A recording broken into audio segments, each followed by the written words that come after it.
特務3佐、こちらです。お前らの仲間らしいからお前らでけじめをつけろ。何のことでしょうか。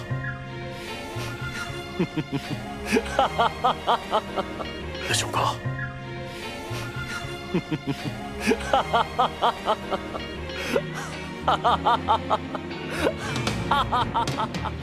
Hey, what's up guys? So welcome to another episode review for Gundam Blood-Ironed Orphans, and before we start the video, as always, I would like to say that this does contain spoilers as to what actually happened in the video itself, so I do have a link to the episode down below in the description. So if you haven't actually watched the episode yet, I would highly recommend that you do, and just click the link, watch real fast, it's like 24 minutes I believe, and then come back to this review and see what I have to say about the episode itself. Alright, so with introductions aside, let's actually begin the review. So as always, let's first begin by actually discussing what happened at the beginning of the episode. So what happens first is Orga and Orcas pretty much negotiate a safe route to Earth and space, and what we learned from the previous episode is that Todo, aka Old Adachi, had a little phone call with a certain somebody, i.e. Orcas, that is indeed the man Orga is talking to in the beginning of the episode, and that some pretty crazy shit was probably going to happen in this episode and will most likely cause somebody to die because, well, obviously they have no chill deaths in this anime at this point in time. But yeah, so what happens next is that, well, Atra actually joins Tekkadan out of nowhere, really. She's just like, hey yo, what's up? I'm here to offer my cooking abilities. And she's like, I quit my job. And you know, I was kind of like, holy crap, this chick was either really jelly of Kudelia and wanted to be near Mikazuki, or this chick is just flat out insane. And like, seriously, who quits their job to go work for like some military force like that? Just like, this chick is a pretty admirable one, isn't she? And speaking of Kudelia, at the beginning of the episode as well, she and Mikazuki also get a moment alone, and well, obviously from how Mikazuki reacted to Kudelia kind of like sneaking up on him at night, he was actually friendly, you know, he was being nice and generous and whatnot, being, you know, kind of like, well, a friend. Like, he's actually started to accept Kudelia as, you know, someone he would actually like to consider, or he would, you know, most likely want to protect, not for the sake of a job, but, you know, for the sake of friend, because he really values his friends very deeply, as shown in the last episode, especially the time where the guy, you know, almost ran over the little two girls and he got very serious and his eyes bolted up and stuff and whatnot.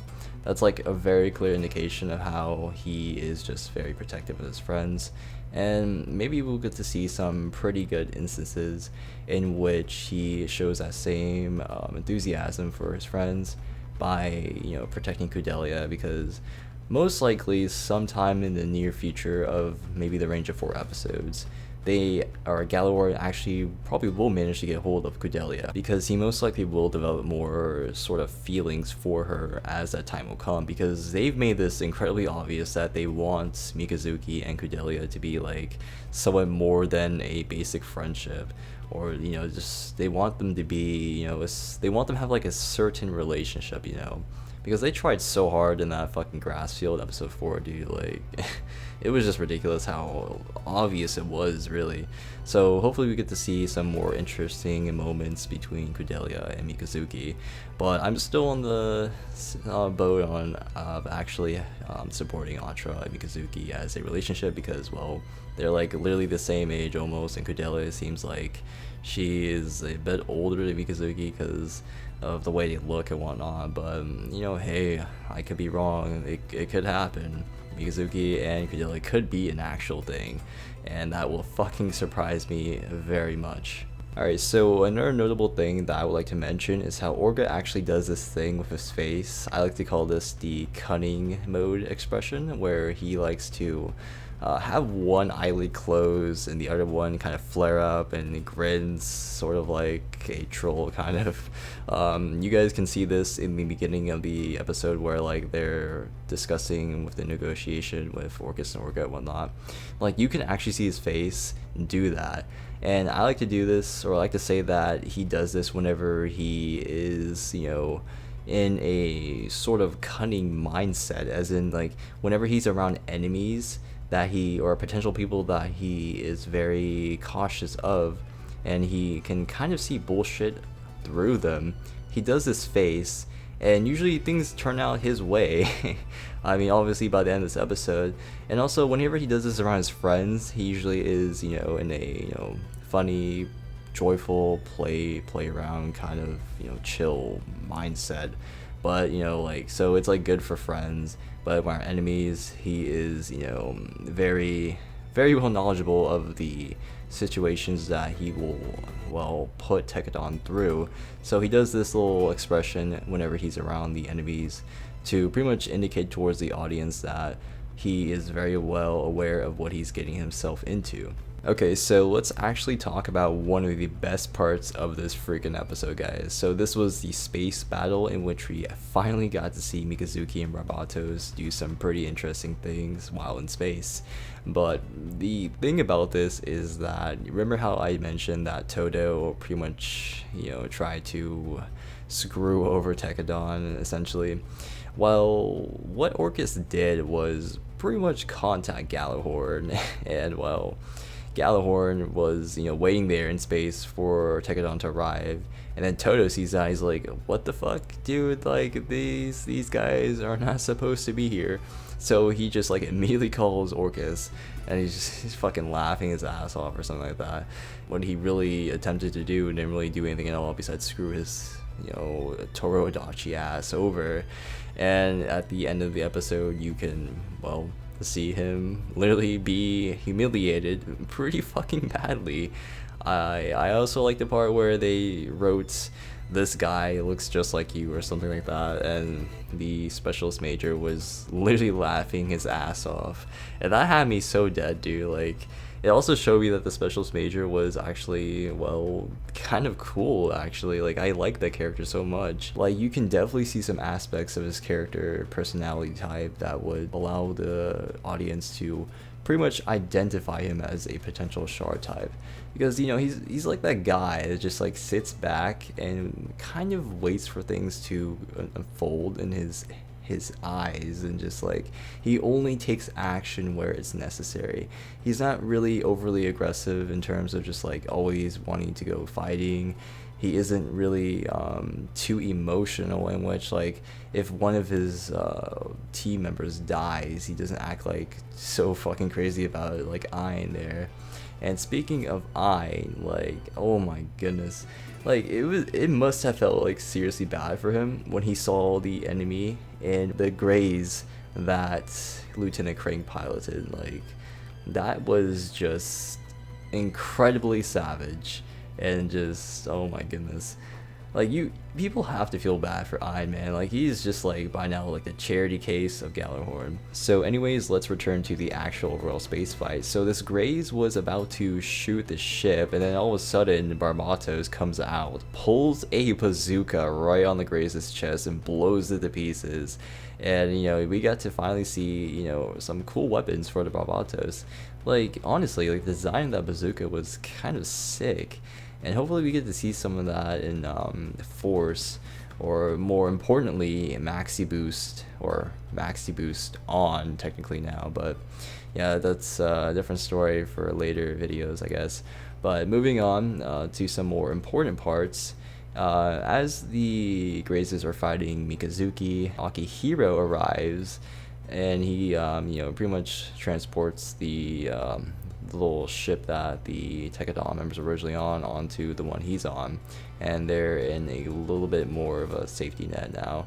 And he then gets inside of a Graze, mind you, which was the one that used to belong to Lieutenant Crank, which kind of, you know, pissed off Ein there. And you know, the next thing that happened was that Major Coral, you know, was just like going around fighting, you know, trying to pick a fight, whatnot. And this guy, he finally got what was just, you know, coming to him. Like, he finally got killed. Like, he finally died. Like, he was just that one guy that nobody really cared about in the anime, and just, you know, finally killed him. You know, this is the one time where I actually accept the death in this anime as just like fucking awesome. You know, just, yes, please kill off this character. He was just an overall douchebag and nobody liked him anyway, so off he goes, and you know, that just solves a bit of problems for Tekkedon later down the road, and also for some of the members of Gallahorn, I guess. But yeah, moving on, we get to actually see the Char type, or I believe his name is Farid, come out to help his buddy Galio fight Mikazuki. And honestly, Mikazuki performed very well in this fight. He didn't really use any gimmicks whatsoever besides the AV interface to, you know, overall just dodge a shitload of shots from a distance. And you know, he did a pretty good job. He was able to put up a good fight against multiple enemies at once. And he didn't, you know, like rely on shit like 1,000 laser beams, such as like Strike Freedom. Although Strike Freedom is edgy as fuck and very stylish at fighting, I have to admit that. But let's be real now, when Strike Freedom fights, I mean, there isn't really like anything that I would personally classify that to be like, you know, you just don't get that like that military vibe from it. Like, you're not using like legit honest strategy to your fighting. Like with Gundam Iron Blood Orphans, when Mikazuki fights, like you can see the strategy in these fights, and that's what I like about this anime, or this anime's fighting, man. It's just really fucking just entertaining to watch, you know? And also during this fight, you get to see Farid actually, you know, come up with a bit of strategy as to how Mikazuki is even, you know, dodging all these fucking shots, right? Like, he just looks like a god out there, just, you know, not getting hit from such a far distance. And he, you know, sort of relates his movements to the AV interface system and whatnot, and just kind of figure out the weakness to his, you know, just flawless movements. It's just fucking thrusters, right? Like, the human body does not have thrusters, so it's only natural to target that, right? So he shoots the thrusters and completely catches Mikazuki off guard. And then you see Galio go for his arm, and then something interesting happens.